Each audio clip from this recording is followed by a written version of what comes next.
On the day of my beloved mother's funeral, my sister-in-law callously remarked, "I overslept, so I'm skipping the funeral." It was a cruel twist after she had coerced my frail mother into spending nearly $200,000 on a new house. Suppressing my outrage, I managed to respond, "Fine, but you'll regret this decision, sis." "I regret nothing. Have a good one," came her dismissive reply before she hung up. After the funeral, when I confronted my brother with something, even his typically gentle demeanor turned to anger. "Lisa, I need your help. We're going to make her pay," he said, his voice laced with fury. My name is Lisa. At 28 years old, I'm single with a fulfilling job that keeps me busy every day, but I'm holding up well despite the challenges. Today, a weekend and a rare day off from work, I returned home to my mother's house after a long absence. "Hi, Mom. How have you been?" I greeted her warmly. "Welcome back, Lisa. I'm glad to see you," she replied with a gentle smile. We sat together, sipping tea and catching up. My mother has always been kind, gentle, and elegant. It's been a few years since my father passed away, leaving her to live alone. Both Dad and I have always worried about her health because of her frailty. On my days off, I make it a point to visit her and spend time together. "Mom, has anything troubling happened recently?" I asked, sensing there might be something on her mind. "Well, there's something," she began, her expression growing serious. Just as my mother was about to speak, the doorbell chimed. "Oh, that must be Stephanie," I remarked. "Stephanie? Was she expected today?" my mother questioned. "Not exactly, but she drops by like this from time to time. I'll go see," I replied, heading towards the door. Stephanie is my older brother's wife, and they recently tied the knot. She's my sister-in-law, a lively contrast to my quiet and easygoing brother. Despite finding her spontaneous visits a tad intrusive, I appreciate her genuine concern for our mother. "Hello, everyone. Lisa, it's been ages," Stephanie exclaimed cheerfully as I opened the door. "Hi, Stephanie." "Yes, it has been a while," I replied, welcoming her inside. "Lisa, you're still consumed by work, aren't you? You're in accounting, right?" "Personally, I could never handle it. I'm always swamped with housework. It would be nice if you settled down soon too," my sister-in-law remarked. "Yeah, maybe," I replied non-committally. My sister-in-law appeared timid around my mother, but occasionally she'd slip in these passive-aggressive comments directed at me. I wasn't sure if she meant any harm, but they always left me feeling uneasy. "It sounds like my sister-in-law is here, so I should head off now," I announced as I prepared to leave. "All right, Lisa, let's catch up more next time," my mother replied warmly as she saw me out. I couldn't shake the feeling that there might be tension between Mom and my sister-in-law. Mom never spoke ill of others, so I worry she might be holding something back. Despite my concerns, I bid farewell and headed home. A few months later, Mom informed me that my brother was constructing an elaborate new house. "Huh, my brother makes a decent income, but he's not exactly wealthy, right? And my sister-in-law is a full-time homemaker. How can they afford to build such a house?" I questioned. "Well, I actually helped him out a bit with some money from your father's inheritance," my mother admitted. "How much is a bit?" I pressed. "About $20,000, I suppose," she replied calmly. "$20K, Mom, are you serious?" I exclaimed, unable to hide my surprise. My late father had raised both my brother and me to be independent once we reached adulthood, so I couldn't understand why my mother would give away such a large sum of money. "Well, Stephanie, your sister-in-law came over almost every week, pleading for help. And besides, Andrew and Stephanie promised to take care of me since we'll all be living together." I couldn't refuse, my mother explained, her voice tinged with hesitation. "If you're okay with it, Mom, but are you sure this isn't too much?" I asked, concerned. "No, not at all. This will ease your worries and make life simpler for you, Lisa. I'm actually looking forward to this new chapter," Mom said with a smile. Later, they completed construction on their new home, and my brother, his wife, and Mom began living together. When I visited to bring the housewarming gift, I was astonished by the luxurious house. A modern-style kitchen and bathroom, expensive-looking interiors with pure wood, and a spacious backyard. It was clear my brother couldn't afford all this on his own. Proudly, my sister-in-law gave me a tour of the house. Afterward, I pulled my brother aside. "Congratulations on your new house, Andrew. Please take good care of Mom," I said quietly. "Thanks, Lisa. Don't worry, Stephanie will take care of Mom while I'm at work. I felt guilty about Mom offering to help, but we're determined to make her even happier now, he assured me. It appears my brother was unaware that his wife had been repeatedly visiting our mom to ask for money for their new house. He's generally good-natured and kind, but his obliviousness concerns me at times. All right, just make sure you look after her, I reminded him.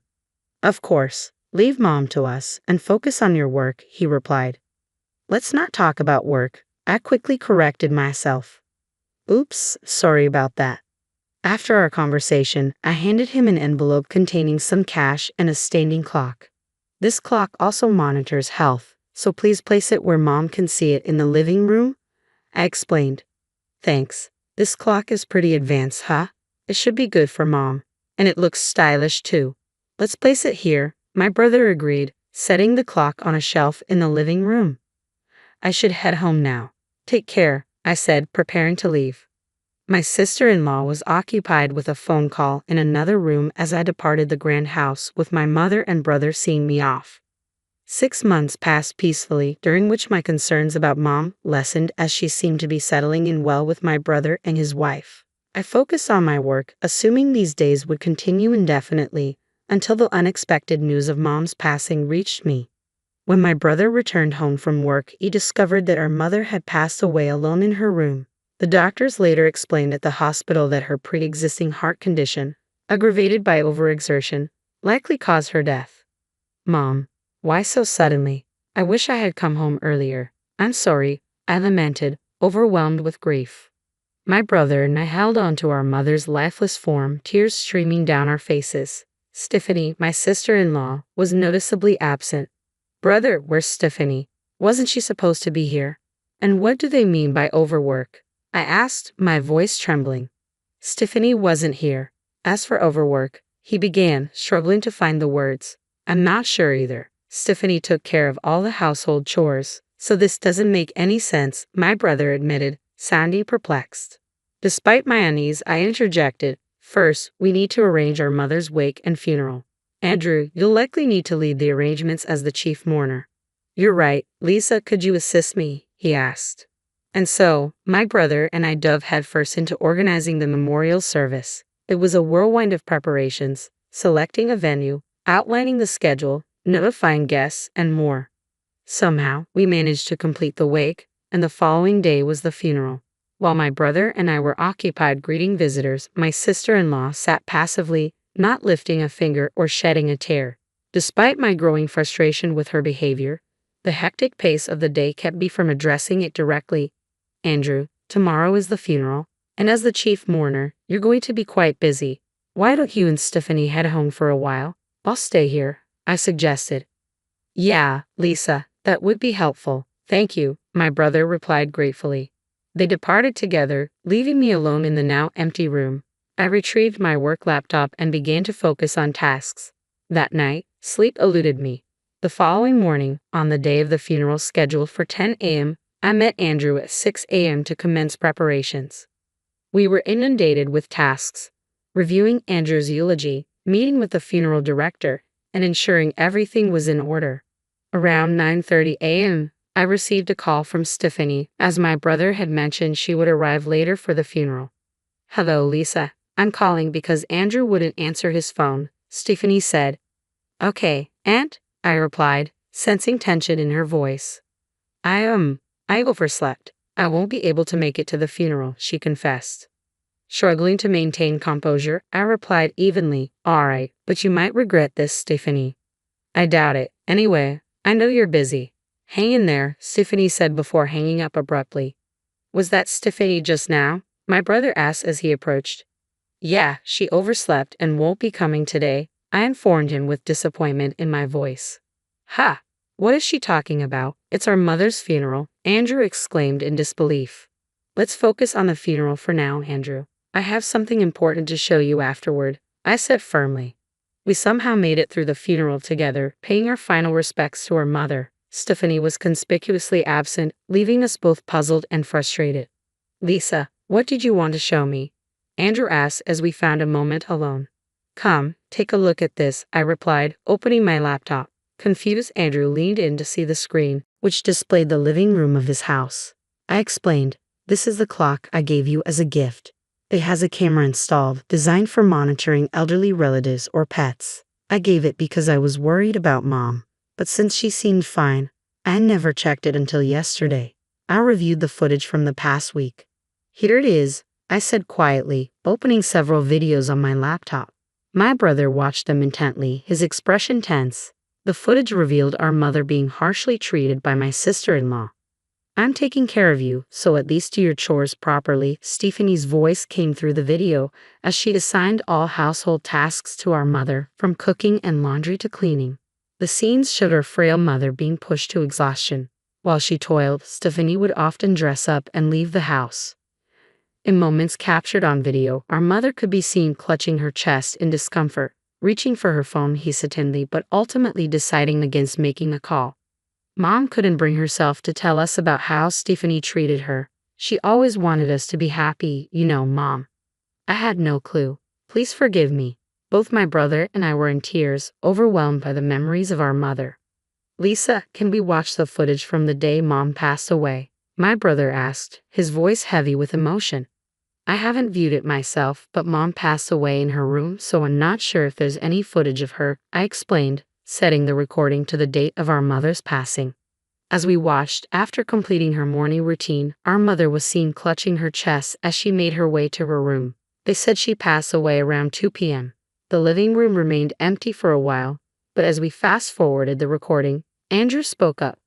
"Hey, look at this. Stop and turn up the volume," Andrew exclaimed urgently. Around noon, my sister-in-law appeared on the camera feed. As we increased the volume, her voice became clear. "Hey, mother-in-law, mother-in-law." Stephanie called out towards my mother's room. When there was no response, she appeared to assume that our mother wasn't home. She then sat down on the sofa and made a phone call. "Hello? Thanks for being there earlier. It looks like the old lady has left without finishing her chores. I wonder what she's up to," Stephanie remarked casually over the phone. It appeared she was speaking to someone she had been with since morning. As I listened to the call's harsh content, I couldn't help but grimace. My sister-in-law continued her conversation. "What if she's dead? That would be something. Then again, I could skip the funeral and maybe go on a trip with Daniel. Opportunities like these don't come around often," she remarked, shocking both my brother and me. The person on the other end of the line was evidently my sister-in-law's lover. Wouldn't it be great if that really happened? I could fabricate a story about domestic abuse from my husband, secure a hefty divorce settlement, and buy this house. Then Daniel and I could live here together. "So where would you like to go on our trip?" "That's enough," Andrew interrupted sharply. I paused the video, my heart pounding. My usually gentle brother's face hardened, his voice thick with anger. "Lisa, I need your help. We're going to confront her," he declared firmly. I nodded in agreement and immediately made a phone call. The next day, Andrew phoned me while I was at home. "Lisa, she's back. Can you come over?" he asked urgently. "I'm on my way," I replied, hurrying to my brother's house without delay. "Well, hello, Lisa. What brings you here on such short notice?" "You really should have given me a heads up." Stephanie greeted me with a hint of irritation as she came out to meet me. "Andrew asked me to come." "Follow me," I said, leading the way into the house filled with the scent of incense. My brother, sister-in-law, and I gathered around the dining table. "What's all this about? You both look so serious." "I do feel bad about missing the funeral," Stephanie remarked casually. "Stephanie, since you moved in, you've been treating Mom like a servant, haven't you? You even made her pay $20,000 for the new house, despite her being ill." I confronted her directly. "What? That's ridiculous. I did all the housework. Are you trying to start something?" Stephanie retorted defensively. "Everything has been recorded, Stephanie. I'm not actually an accountant. I'm a private investigator," I revealed, surprising both my sister-in-law and my brother. It was a secret I had kept from everyone except Andrew. I pointed to the surveillance camera hidden in the living room clock and showed her the footage on my phone. The video clearly showed our mother doing household chores under Stephanie's orders. "What? This is a violation of my privacy. How could you do this?" "Delete it immediately," Stephanie protested angrily.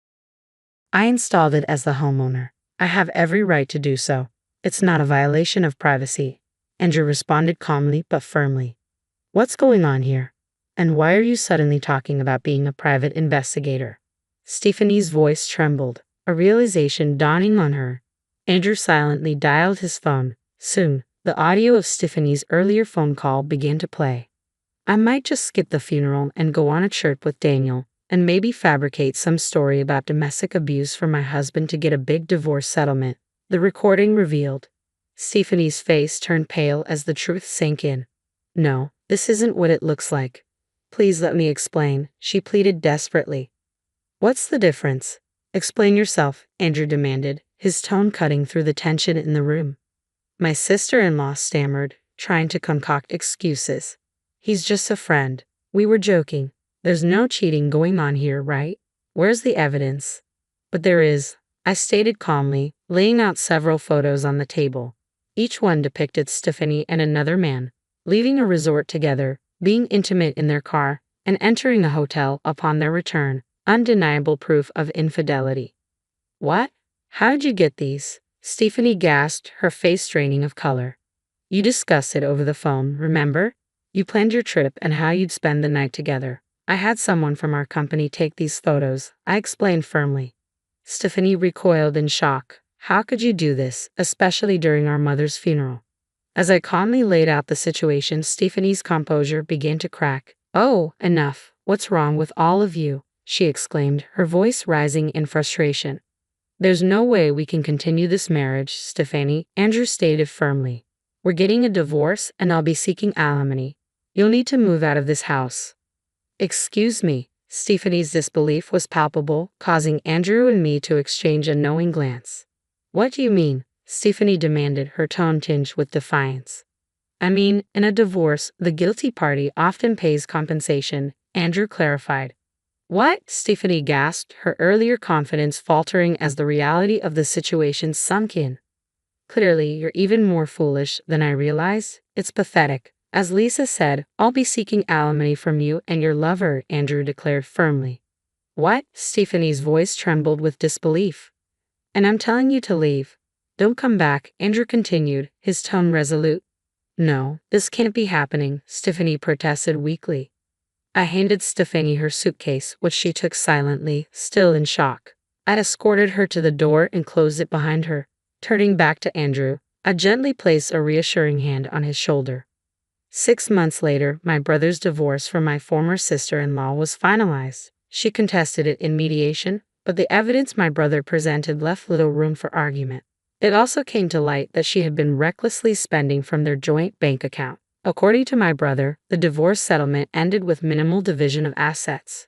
True to his word, Andrew pursued alimony from both his ex-wife and her lover. The lover, who had planned to live off the substantial alimony from Andrew, was outraged by the unexpected claim and promptly ended the relationship with Stephanie. With no place to go and abandoned by her lover, my ex-sister-in-law now resides alone in an old apartment, making ends meet with part-time work. My brother went through a tough time. He eventually sold the house, feeling disillusioned with marriage, and now lives alone. Seeing him struggle with loneliness, I've been considering introducing him to a kind woman I met through work recently. She's also divorced, so I think they might connect well. With that in mind, I head out today, focus on my work once more.